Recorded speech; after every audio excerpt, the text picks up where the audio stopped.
Évangile de Jésus-Christ selon saint Matthieu. En ce temps-là, Jésus disait à la foule ces paraboles. Le royaume des cieux est comparable à un trésor caché dans un champ. L'homme qui l'a découvert le cache de nouveau. Dans sa joie, il va vendre tout ce qu'il possède et il achète ce champ. Ou encore, le royaume des cieux est comparable à un négociant qui recherche des perles fines. Ayant trouvé une perle de grande valeur, il va vendre tout ce qu'il possède et il achète la perle. Le royaume des cieux est encore comparable à un filet que l'on jette dans la mer et qui ramène toutes sortes de poissons. Quand il est plein, on le tire sur le rivage, on s'assied, on ramasse dans des paniers ce qui est bon, et on rejette ce qui ne vaut rien. Ainsi en sera-t-il à la fin du monde. Les anges sortiront pour séparer les méchants du milieu des justes, et les jetteront dans la fournaise.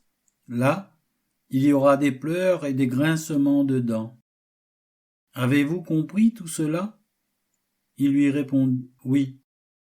Jésus ajouta, c'est pourquoi tout scribe, devenu disciple du royaume des cieux, est comparable à un maître de maison, qui tire de son trésor du neuf et de l'ancien.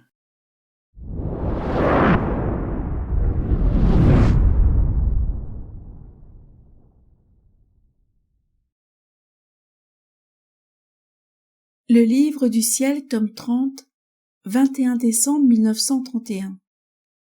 Vois-tu, ma fille, si grand est mon épanchement d'amour que je veux que tout ce que j'ai fait pour la créature soit reconnu. Et cela uniquement afin de donner. J'ai un désir ardent de donner. Je veux former les dépositaires de ma vie, de mes œuvres, de mes souffrances, de mes larmes, de tout. Mais je ne peux les donner s'ils ne sont pas reconnus.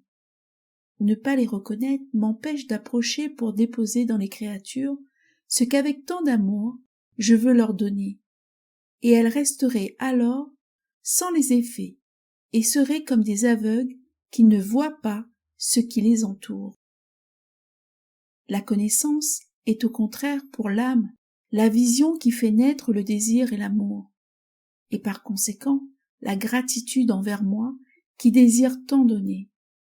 Et les âmes gardent alors jalousement le trésor que j'ai déposé en elles, et selon les circonstances, elles se servent de ma vie comme guide, de mes œuvres pour confirmer leurs œuvres, de mes souffrances pour supporter leurs souffrances, et de mes larmes pour se laver si elles sont tachées. Et oh, comme je suis heureux si elles se servent de moi et de mes œuvres pour s'aider elles-mêmes. C'était là mon dessein en venant sur la terre, être parmi elles et en elles le petit frère qui les aide dans leurs besoins. Lorsqu'elles me reconnaissent, je ne fais que me réfléchir en elles pour sceller le bien qu'elles ont reconnu. Un peu comme le soleil qui, en réfléchissant sa lumière sur les plantes et les fleurs, communique la substance des saveurs et des couleurs, non pas en apparence, mais en réalité. Si donc tu veux recevoir beaucoup, cherche à connaître ce que ma volonté a fait et continue de faire dans la création ce qu'elle a fait dans la rédemption. Et je t'agrandirai sans rien te refuser de ce que je t'ai fait savoir.